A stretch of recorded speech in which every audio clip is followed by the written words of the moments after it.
بسم الله الرحمن الرحيم، والصلاة والسلام على أشرف المرسلين. اللهم صل وسلم وبارك على رسول الله.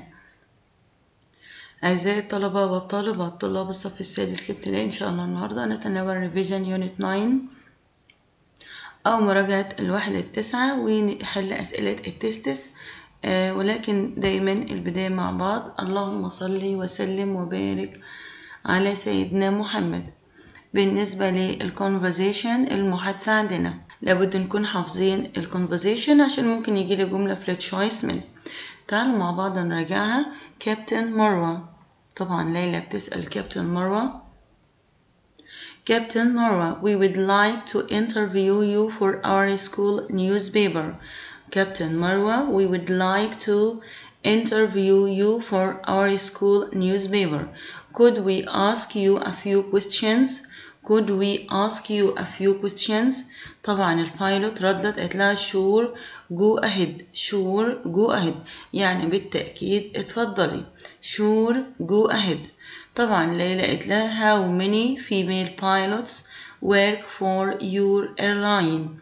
How many female pilots work for your airlines? قالت لها I think 1/3 of the pilots are female. I think 1/3 of the pilots are female. Do you ever fly abroad? Do you ever fly abroad? قالت لها yes, I have an overseas flight once a month. I have an overseas flight once a month. Do you fly the plane by yourself? يعني هل تقودين الطائرة بنفسك؟ قالت لها no, I always have a co-pilot. No, I always have a co-pilot. Do you like being ناخد بالنا من being. Do you like being a pilot? Do you like being a pilot? Yes, very much. Yes, very much. Thanks for your time, Captain Marwa. Thanks for your time, Captain Marwa. طبعا البايلوت قالت لها my pleasure. My pleasure يعني معناه بكل سرور. لو نشوف أهم الكلمات عندنا المدن. روم اللي هي مدينة روما. كايرو القاهرة. طوكيو لندن. سول مدينة سول. نيويورك سيتي. باريس. هونولولا. سان فرانسيسكو. هونغ كونغ. بالنسبة لللانجوج عندنا أو الجرامر، طبعا بيتكلم عن أدوات الاستفهام اللي هي when وهاو لونج. عرفنا إن when متى بتسأل عن المدة، بتسأل عن الزمن when، وطبعا بنأجب عليها إن وشهر. أما هاو لونج بتسأل عن كم المدة الزمنية وبنأجب عليها before. طبعا الاتنين في زمن الماضي البسيط، الاتنين بيبقوا زمن الماضي البسيط. لو جينا نشوف معانا when يعني متى للسؤال عن وقت حدوث الفعل في زمن الماضي البسيط، يبقى when بتستخدم للسؤال عن وقت حدوث الفعل في زمن الماضي البسيط. when did والفاعل والانفينيتيف. الإجابة هتكون الفاعل، بس الفعل في الماضي in مع شهور السنة. when did you go to Hong Kong? When did you go to Hong Kong? طبعا هنا when وعندنا did وعندنا you الفاعل وgo المصدر. طبعا في الأنصر الإجابة هتلاقي I went in April يعني أنا ذهبت في شهر أبريل. ناخد بالنا إن شهور السنة بيجي معاها in هي والسنوات in April أو in 2020 يعني 2020، ولكن عندنا أيام الأسبوع on. بالنسبة ل how long معناها كم المدة للسؤال عن المدة الزمنية للحدث في زمن الماضي البسيط. how long بيجي وراها was أو where. طبعا was للمفرد و where للجمع، وطبعا الفاعل وعندنا كلمة there. how long was أو were there for الإجابة والمدة الزمنية. لما نأجب بنجيب الفاعل was aware و there و for والمدة الزمنية، يبقى how long بنأجب عليها بfor. how long بنأجب عليها بfor معناها كم المدة الزمنية. How long was she there? How long وراها was لأن عندنا she. How long was she there؟ لكن لو قال لنا how long were they go، لو عندنا جمع نقول were، أما لو مفرد هي وشي وإت بنقول was. She was there for 2 days. يبقى how long بنأجب عليها for لأن how long معناها كم المدة، وفور معناها لمدة. كم المدة اللي هم قضوها أو كانوا فيها هناك. طبعا قال لنا she was there كانت هناك for 2 days يعني لمدة يومين. يبقى احنا عندنا أداتين استفهام how long و when بتسأل عن حدوث أو زمن حدوث الفعل معناها متى، أما how long معناها كم المدة الزمنية. طبعا وين بنأجب بإن وشهر، أما how long بنأجب بفور ومدة زمنية محددة. أهم الكلمات اللي هي درس reading welcome welcome the world thousand يعني ألف available يعني متاح أو متوفر نيويورك city most يعني أكثر opera information million يعني مليون exciting يعني مثير أو شيق جاز اللي هي موسيقى الجاز. بالنسبة لتصريفات الأفعال عندنا interviewed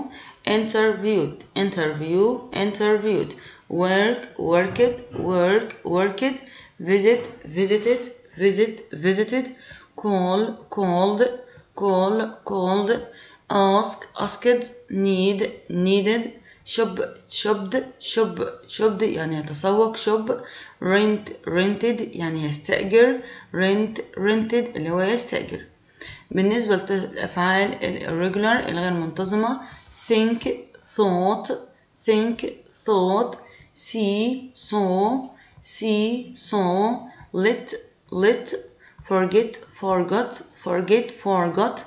buy bought fly flew come came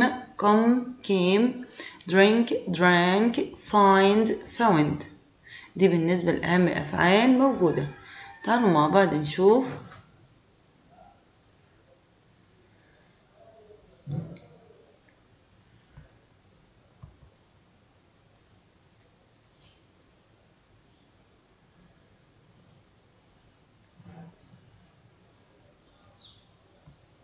تشيك كده على اليونت. طبعا دي أسئلة الورك بوك بتاعنا ناخد بالنا منها.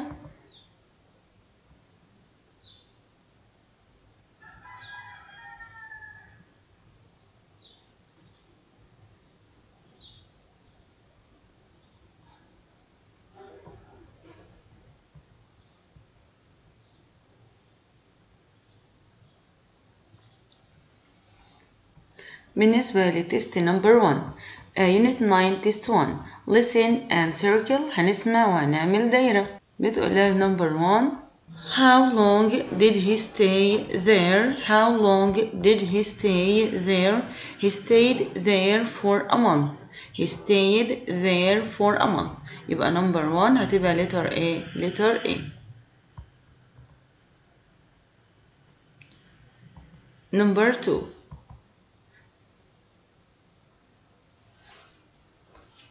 When did she was in room? When did she was in room? She was there. She was in room yesterday. When did she was in room? She was there yesterday. يبقى برضو letter A. Do you fly the plane by yourself? Do you fly the plane by yourself? Yes, I do. طبعا هنا هتبقى ايه letter B.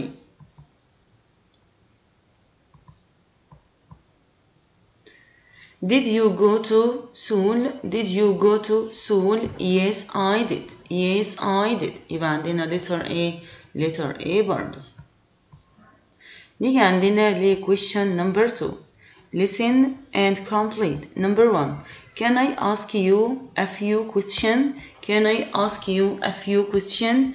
Sure, go ahead. يبقى number 1 Can I ask you a few? Who can spell? مين يspell few؟ F-E-W. F-E-W. طبعا قالت لها sure go ahead، يبقى هنا go. G-O. What did you space what do you want to be? What do you want to be؟ يبقى هنا want.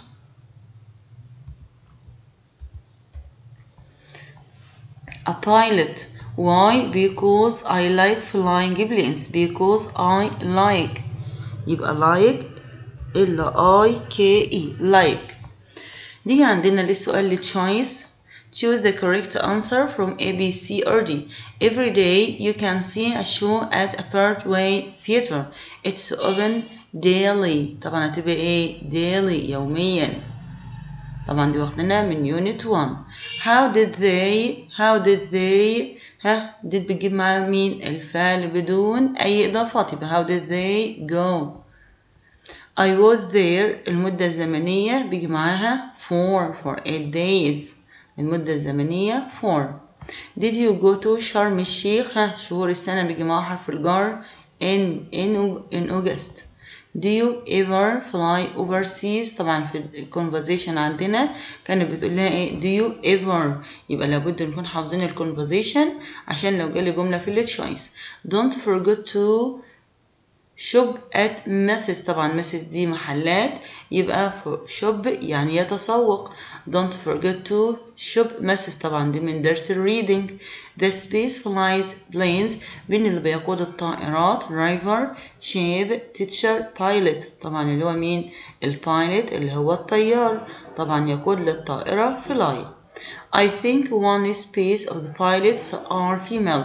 3 third 13 30. طبعا قلنا I think 1 ايه؟ 1/3. برضو دي من conversation المحادثة عندنا. بعد كده circle the odd word and replace it with the correct one. pilot nurse store barber. طبعا كل دي وظائف ما عدا كلمة مين؟ store. طبعا هنعمل سيركل على store وطبعا هنستبدلها بوظيفة، ولو جينا مثلا عندنا pilot نكتب co-pilot نفس الكلمة ونزود قبلها co-pilot يعني مساعد طيران co-pilot. Number 2 ask flight like interview. كل دي أفعال ما عدا مين؟ أيوة ما عدا flight اللي هي رحلة طيران، هنستبدلها بفعل ولنكتب مثلا الفعل fly F-L-Y يعني يطير أو يقود طائرة، وممكن أكتب الفعل go يعني يذهب. هابي كايرو لندن روم. كل دي مدن ما عدا مين؟ ما عدا هابي دي ايه دي؟ طبعا دي صفة هنستبدلها بمدينة ولنكتب مثلا مدينة سهلة زي باريس أكتوبر جون سانداي أبريل. طبعا لكل دي شهور السنة ما عدا سانداي دي يوم من أيام الأسبوع، نعمل سيركل على سانداي ونستبدلها بيوم ولنكتب في شهر ولنكتب مثلا الشهر ماي.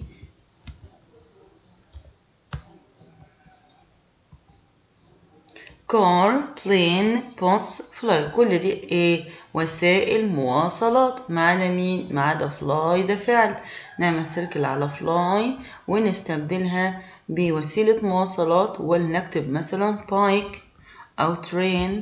بايك سهلة كلنا حافظينها، أو ممكن أكتب train T-R-A-I-N. بعد كده عندنا read the passage هنقرأ القطعة ونشوف الأسئلة. Number 1 عندنا being a pilot is a hard job. Pilots work for a long time. They spend all of their time outside the house. But some people think the pilot's job is exciting because he travels a lot and visits many countries. My aunt Captain Sally is a co-pilot. She has an overseas flight once a month. She likes her job a lot. She enjoys her job very much. I want to be a pilot when I grow up. طبعا هنا الباسج لو جينا نشوف الأسئلة عندنا Captain Sally is my space sister. Sisters, brothers, grandmothers, mothers. نجيب Captain Sally من الباسج ونشوف my aunt Captain Sally is a co-pilot. يبقى my aunt. يبقى هنا Captain Sally ايه؟ my aunt. يبقى Captain Sally is my space sisters is my mother's sister. aunt يعني عمة أو خالة، وهنا sister يعني أخت، يبقى تبقى المامتي إيه؟ أخت مامتي. يبقى مفروض كابتن سالي is my mother's sister يعني أخت مامتي. كابتن سالي has an overseas flight once a طبعا هنا قال لنا a week a month a year a day. نجيبها من الباسج. She has an overseas flight once a month. يبقى a month يبقى ناخد مين؟ a month. نيجي للأسئلة عندنا. Why is being a pilot hard? Why is being a pilot hard? ليه عمل البايلوت ده hard؟ يجيبها من الباسج.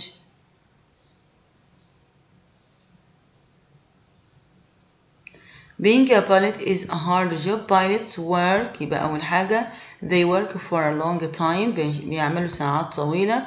They spend all of their time outside their house وبيقضوا معظم وقتهم خارج المنزل. يبقى طبعا إجابة السؤال نمبر 3 بدأ من عند مين؟ من عند pilots work for a long time بيعملوا أوقات طويلة. يبقى pilots work for a long time يعملوا أوقات أو لا لوقت طويل. They spend all of their time outside their house. ممكن نزود هنا في الأول because أو because نكتبها في أول الجملة. هنا نقول because pilots work for a long time they spend all of their time outside the house. لأنهم طبعا because معناه لأن الإجابة على why لأن الطيارين بيعملوا لساعات طويلة خارج المنزل وبيقضوا معظم الوقت خارج المنزل. What's Aunt Sally's job؟ عملها إيه؟ طبعا بيقول لنا Aunt Sally is My Aunt Sally is a co-pilot. يبقى نقول she is a co-pilot. نختار الإجابة دي ونقول عليها she is a co-pilot. أو كابتن سالي is a co-pilot. طبعا دي الإجابة ونكتب عليها نمبر 4. يبقى إجابة نمبر 4 بدأ من عند كابتن سالي is a co-pilot. بعد كده writing your write paragraph of 7 sentences your visit to New York City. ها مين يقول لي شاطر كده يقول لي ايه؟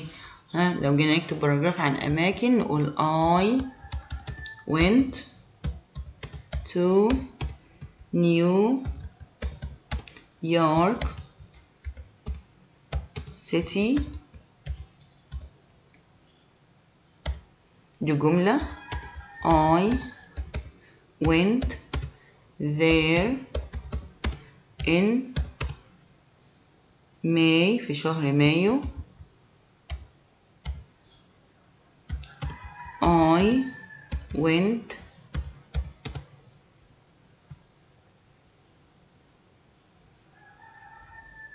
I went there with my family. رحنا مع عائلتي. I went there by plane. رحنا بالطائرة طبعا لأن من بلد لبلد تانية. I photos طبعا ده باراجراف الأماكن مع أي مكان بنحطه. I took photos. I was happy there. أنا كنت سعيد هناك. It was a nice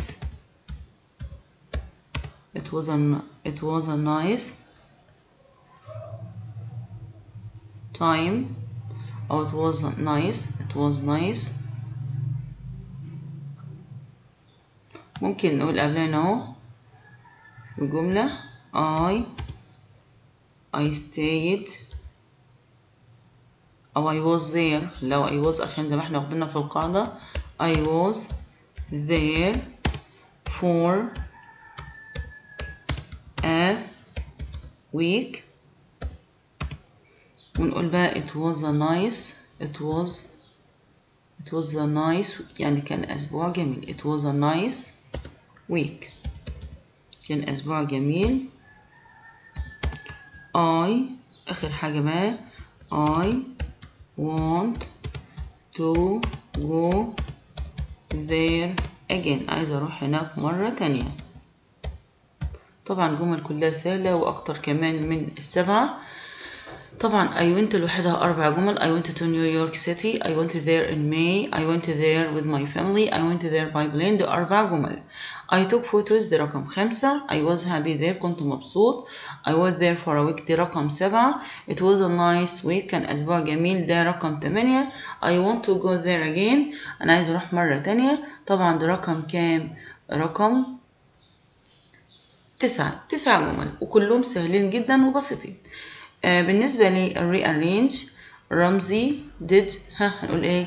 how long did رمزي stay in London. مرة تانية بنبدأ ب how long did رمزي stay in London.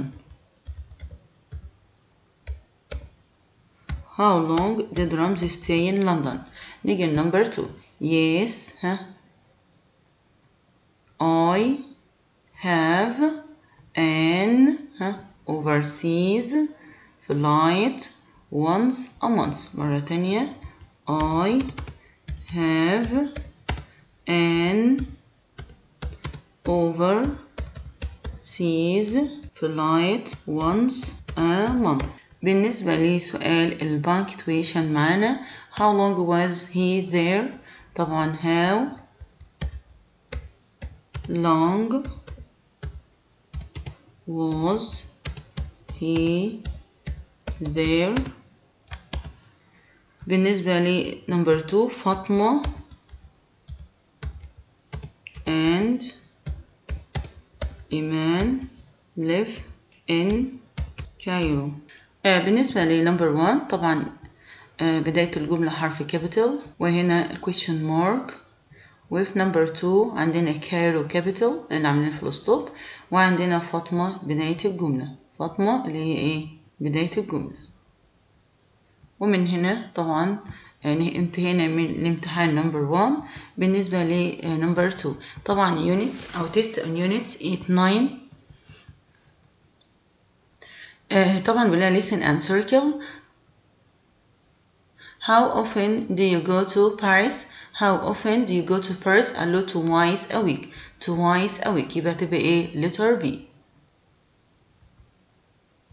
number 2 how many female pilots are there or work on lines. هتلاقي I think 1/3 of the pilots are female. يبقى how many هتلاقي I think 1/3 of the pilots are female. طبعا دي letter B. number 3 can you spell your name please. Can you spell your name please. هتلاقي yes I can. yes I can.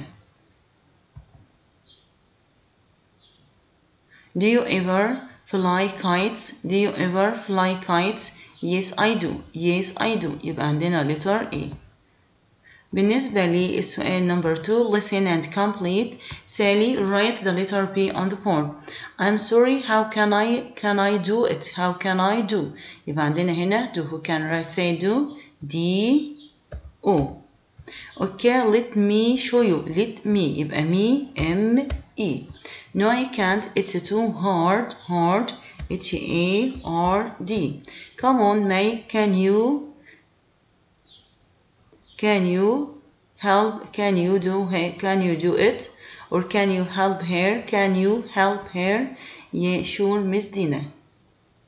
Can you help her. قالت لها sure Miss Dina. طبعا لما طلبت من بنت تانية. choose the correct answer from A B C or D. New York City is one of the space places in the world that يبقى most one of the most exciting most طبعا دي عندنا في الباسج القطعة one of the most exciting places ناخد بالنا من الجملة دي كويس لأنها من قطعة reading one of the most exciting places in the world. When I was little لما كنت صغير I could space a word I could spell a word اسمها spell a word يعني يتهجى الكلمة I could spell a word. Could we ask you a few questions كان طبعا دي من المحادثة عندنا الconversation كانت بتقول لها could we ask you a few questions وطبعا questions عشان هي جمع معدود فبيجي معاها few. She could space a bubble she could اسمها ايه bubble blew a bubble. How many female pilots work for your airlines عندنا برضو في الconversation معظم الجمل بتيجي من المحادثة فقلنا المحادثة تحفظ يبقى how many female pilots work for your airline المحادثة تتحفظ عشان معظم الأسئلة بتيجي منها ولو أنا حافظها هأجيب بسهولة. When you moved away we were very sad اسمها move away يعني ينتقل بعيدا move away when you moved away طبعا دي من الريدنج من فقرة الريدنج عندنا. How does she wear a wig how often عندنا how often كم مرة how often. ليلى wants to go on a boat tour يعني جولة بالقارب عندنا برضو من reading يعني نركز على الconversation ونركز على قطعة الريدنج نقرأها كويس لأن ممكن أسئلة زي ما احنا شايفين في أسئلة بتيجي من قطعة الريدنج وأسئلة بتيجي من conversation. Circle the odd word London, Rome, Cairo, happy كل دي طبعا مدن ما عدا كلمة happy دي صفة هنعمل سيركل على happy طبعا ونستبدلها بمدينة ولنكتب مثلا أبسط مدينة نكتبها كلمة ايه باريس يعني باريس. نيجي عندنا number 2 tall, fat, thin, shirt كل دي adjectives ما عدا shirt يعني قميص هنعمل سيركل على shirt ونستبدلها بصفة ولنكتب مثلا hot يعني حر hot. ممكن نكتب ايه تاني غير hot ممكن نكتب صفة برضو سهلة زي fast يعني سريع ممكن نكتب short يعني قصير اي صفة بالنسبة لي اجدها سهلة short قصير المهم adjective.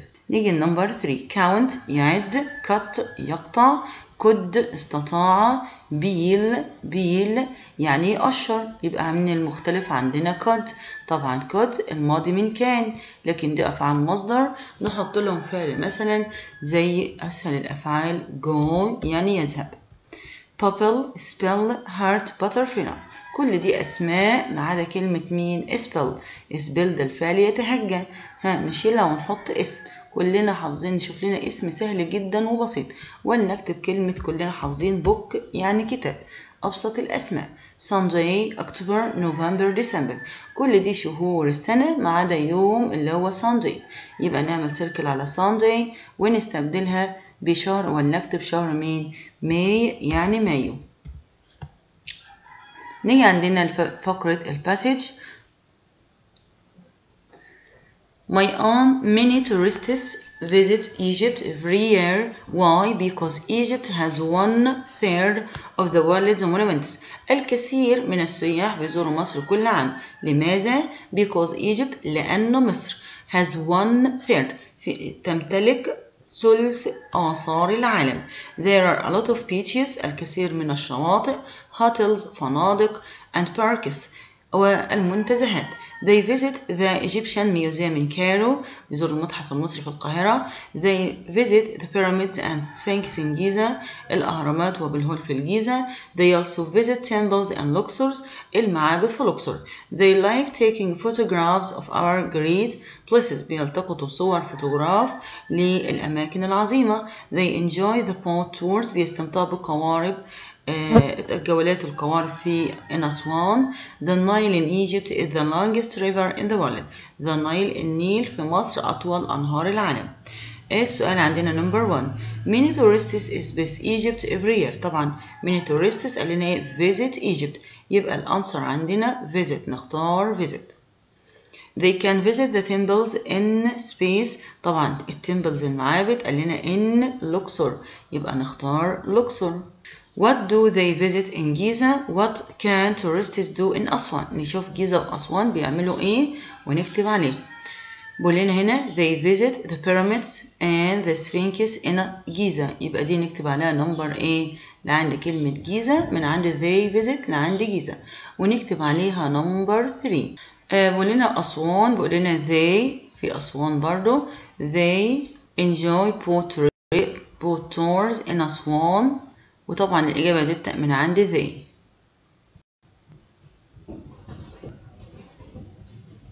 They enjoy the boat tours in أسوان ونكتب عليها نمبر 4. من هنا الإجابة بتاع نمبر 4 لحد نهاية أسوان. بعد كده السؤال اللي بعده. Write an email of 7 sentences. Write an email to your friend Sammy telling him about a book you read about Orlando.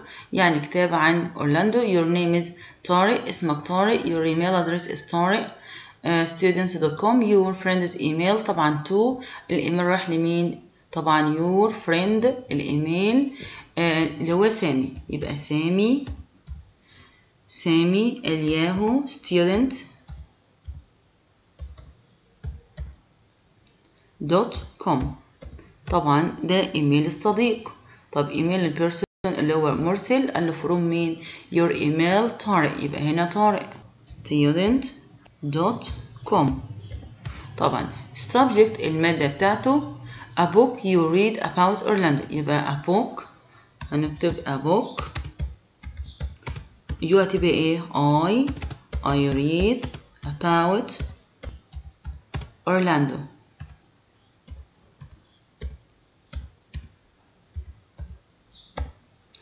وطبعا هنا بنبدأ بمين؟ بدير. نقول مين؟ دير من المرسل إليه طبعا دير سامي. طبعا ناخد بالنا إن سامي هنا يتكتب كابيتال ما عادش سمول زي ما كان بدأ في الإيميل. نيجي هنا نبدأ مقدمة الإيميل. مين يفكرني يقول المقدمة إيه؟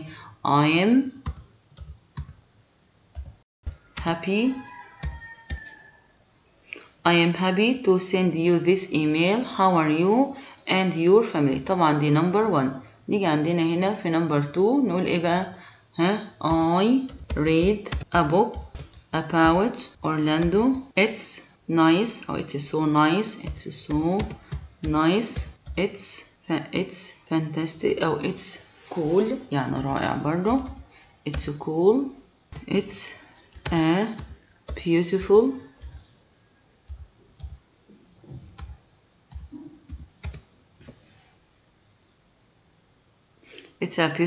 city. يعني مدينة جميلة.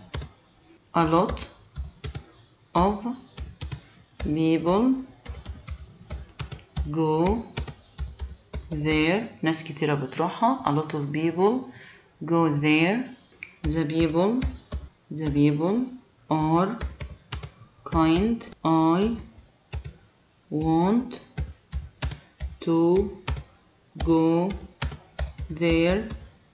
to go there.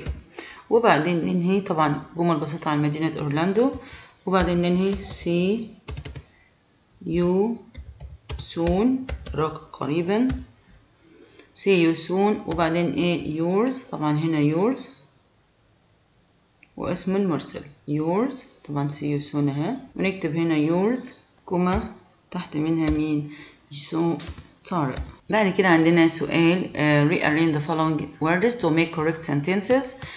when did you go to Honolulu؟ مرة تانية when did you go to Honolulu؟ when did you go to Honolulu؟ وبعدين طبعا هنا علامة استفهام.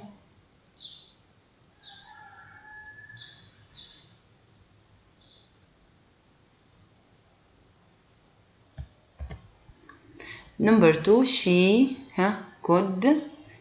could speak English when she was little. مرة تانية she could speak English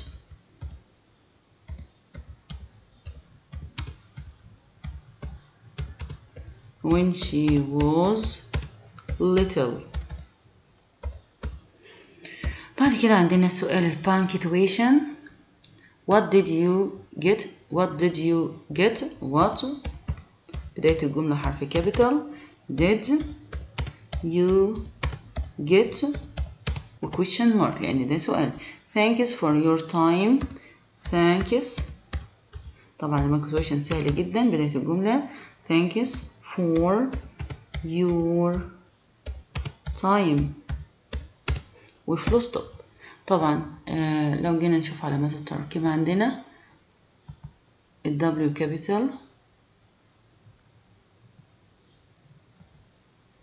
وعندنا الكويشن مارك هنا التي كابيتال والفول ستوب. ومن هنا وصلنا لنهاية حلقة اليوم.